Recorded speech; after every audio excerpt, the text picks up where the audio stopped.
Question de Daron, un podcast Bubble soutenu par Heidi Kids. Pourquoi faut-il laisser les enfants marcher pieds nus ?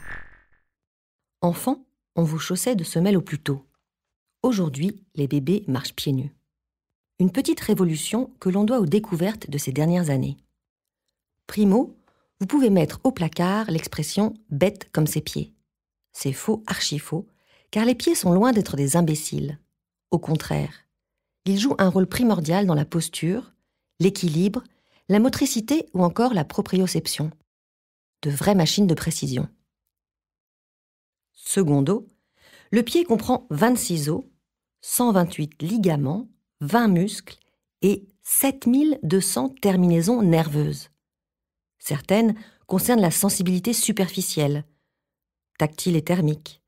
D'autres, la sensibilité profonde nécessaire au déplacement, l'équilibre et la gestion musculaire.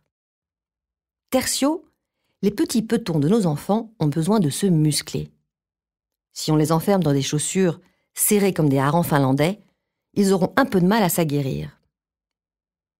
Marcher pieds nus s'avère donc triplement bénéfique pour l'enfant. Cela lui apporte un maximum d'informations sensitives, essentielles, et laisse toute liberté à ses muscles pour se développer. Oui, je sais. Vous vous demandez, à juste titre, si laisser votre enfant marcher pieds nus n'est pas le meilleur moyen de fabriquer des pieds plats. Eh bien non. Et c'est ce que les podologues ont récemment compris.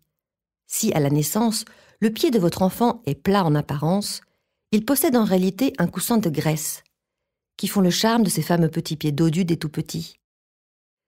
Ce coussin est situé sous l'arche osseuse et fait office de voûte plantaire naturelle. Ce n'est que vers 4-5 ans, avec le renforcement des muscles et des tendons, que peu à peu ce coussinet disparaît et que la cambrure devient visible, ou pas, en cas de pied plat. Conclusion, jusqu'à l'âge de 3 ans, les chaussures n'ont pas d'utilité. Il est recommandé au contraire de laisser les petits pieds aussi libres que possible. Si vous avez besoin de les protéger du froid ou du soleil, optez pour des chaussettes antidérapantes ou pour des chaussons souples qui ont l'avantage d'offrir une protection tout en laissant aux pieds un maximum de sensations et de liberté de mouvement. Voilà ce qui s'appelle donner un coup de pied dans la fourmilière. Question de daron ? Les darons, posez vos questions en envoyant un mail à podcast@bubblemag.fr. À bientôt.